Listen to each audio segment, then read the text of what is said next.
विचार करके ही लेना। बिना विचार के और बिना विवेक के जो विचार होता है वो बड़ा खतरनाक होता है। विचार तो करो लेकिन विवेक पूर्वक के विचार होना चाहिए। कुछ लोग विचार तो बड़े बड़े करते हैं लेकिन विवेक नहीं रखते, तो वो विचार कभी कभी खतरनाक होता है। इसलिए विचार तो करो लेकिन साथ में विवेक भी होना चाहिए। रामचरितमानस में 7 कांड है। बाल कांड, अयोध्या कांड, अरण्य कांड, किष्किंधा कांड, सुंदर कांड, लंका कांड और उत्तर कांड। जो किष्किंधा कांड है उस कांड में वानरों की कथा आती है, वानर बाल।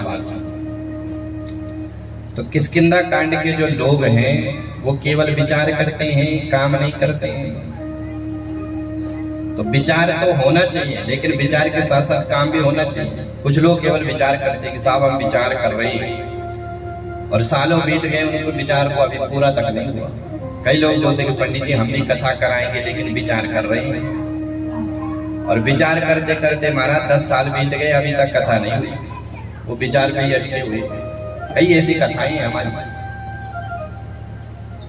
वो केवल विचार ही कर रहे हैं अभी। तो किष्किंधा कांड के जो लोग हैं वो केवल विचार पे ही अटके हैं। राम जी ने जब पूछा सुग्रीव को कि सुग्रीव तुमने जानकी को देखा, तो सुग्रीव कहता है हाँ महाराज मैंने देखा। सुग्रीव कहता है मंत्री सहित यहाँ एक बार बैठी रहो मैं करत विचारा। महाराज मैंने जानकी को देखा, गगन पंख जाता में देखी। दुष्ट रावण जानकी को हरण करके ले जा रहा था और बेचारी जानकी कुर्री के भांति रो रही थी। तो लक्ष्मण जी ने पूछा कि तुमने कुछ किया? बोले महाराज मैं विचार कर रहा था, बैठ रहा हूं मैं करत विचारा, और अभी तक मैं विचार कर रहा हूं। तो केवल विचार से भी काम नहीं बनेगा, काम भी होना चाहिए। और किष्किंधा कांड के बाद सुंदर कांड, और सुंदर कांड के बाद है लंका कांड। और लंका कांड के लोग केवल काम करते हो, विचार नहीं करते, सीधे काम करते डायरेक्ट। तो डायरेक्ट काम भी नहीं होना चाहिए, काम के साथ साथ विचार और विवेक भी होना चाहिए।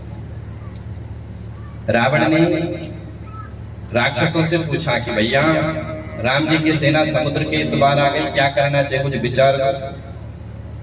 तो राक्षस कहते हैं महाराज इसमें क्या विचार करने वाली बात है, नर कभी भालो आहार हमारा, करिए कहाँ को करिए विचार, इसमें विचार करने की वाली क्या बात है, वो तो हमारा भोजन है, उनको खा जाएंगे। तो इतने में प्रहस्त बोला अरे राक्षसों, जिस दिन हनुमान नाम का बानर आया था उस दिन तुम्हारा पेट खराब था क्या? उस दिन तुमने उसको क्यों नहीं खाया? तो सारे चुप हो गए। तो लंका कांड के लोग जो हैं वो सीधे कार्य करते हैं, और किष्किंधा कांड के लोग हैं वो केवल विचार करते हैं। पर किष्किंधा कांड और लंका कांड के बीच में है सुंदर कांड। सुंदर कांड में पहले विचार होता है और फिर उसके बाद उसमें सीता मैया की खोज होती है, कार्य होता है। तो जीवन में विचार तो करो लेकिन विवेक पूर्वक विचार होना चाहिए। भोलेनाथ ने कहा कि सती परीक्षा तो लेना लेकिन विचार पूर्वक लेना, विवेक पूर्वक लेना। अब सती मैया ने विवेक को तो छोड़ दिया, केवल विचार कर रही है। पुनि पुनि हृदय विचार कर धरि सीता कर रूप। अब केवल विचार किया, विवेक नहीं किया, तो क्या किया सती ने? सीता का रूप बना लिया। अगर विवेक करती तो सीता का रूप कभी ना बनाती। इसलिए कभी कभी हम विचार करते हैं पर बिना विवेक के जो विचार होता है वो बड़ा खतरनाक विस्फोटक होता है। तो पुनि पुनि हृदय विचार करी धरि सीता कर रूप। आगे होए पंथ चले जहि आवत नर भूप।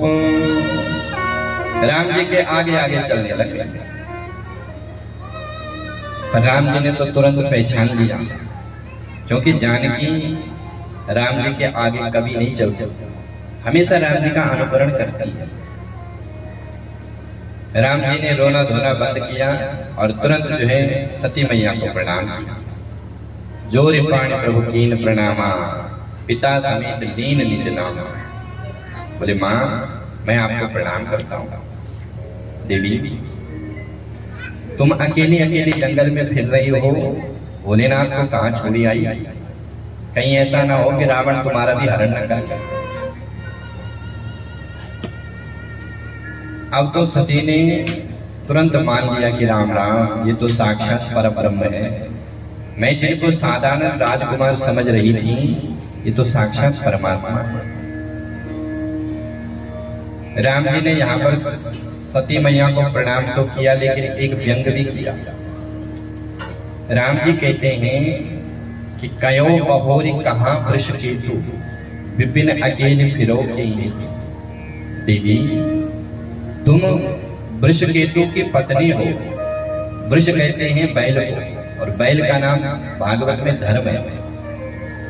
हे देवी तुम धर्मध्वज की पत्नी हो, और धर्मध्वज भगवान भोलेनाथ की पत्नी होकर के भी तुम दूसरे की पत्नी का रूप धारण कर रही हो, ये तुमको शोभा नहीं देता है। कहीं रावण तुम्हारा भी हरण ना कर ले। अब तो सती जी पसीना पसीना हो गई है, क्या करना। सीधे सती ने दौड़ लगाई भोले बाबा के पास। भोलेनाथ ने कहा कि देवी हो गई परीक्षा। सती ने फिर से झूठ बोल दिया कि कछु न परीक्षा लीन गुसाई, कीन प्रणाम तुम्हारी नहीं। महाराज मैंने कोई परीक्षा नहीं ली, मैंने तो केवल तुम्हारे जैसे प्रणाम किया। तुमने दूर से प्रणाम किया तो मैं तुम्हारी धर्मपत्नी, उसने मैं ज्यादा नजदीक में गई।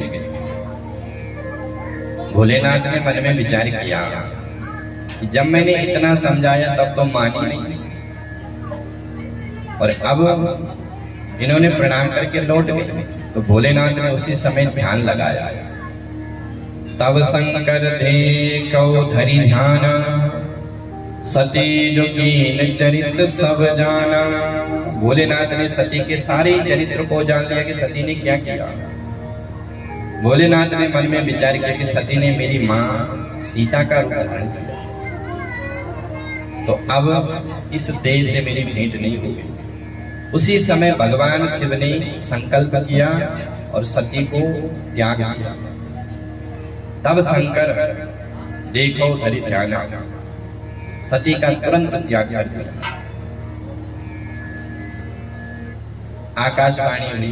आकाशवाणी ने भगवान शिव की प्रशंसा कर। भोलेनाथ ने मन से सती का त्याग किया, लेकिन बोला नहीं सती को कुछ। और भगवान अपने कैलाश में गए, और भगवान भोलेनाथ ने अपने सहज स्वरूप को स्मरण किया।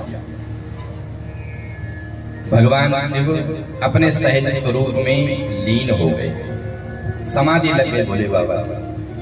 और 1-2 वर्ष की समाधि नहीं, बीते संवत सहज 87 हजार वर्ष की समाधि लग गई, घोर समाधि। माता सती निरंतर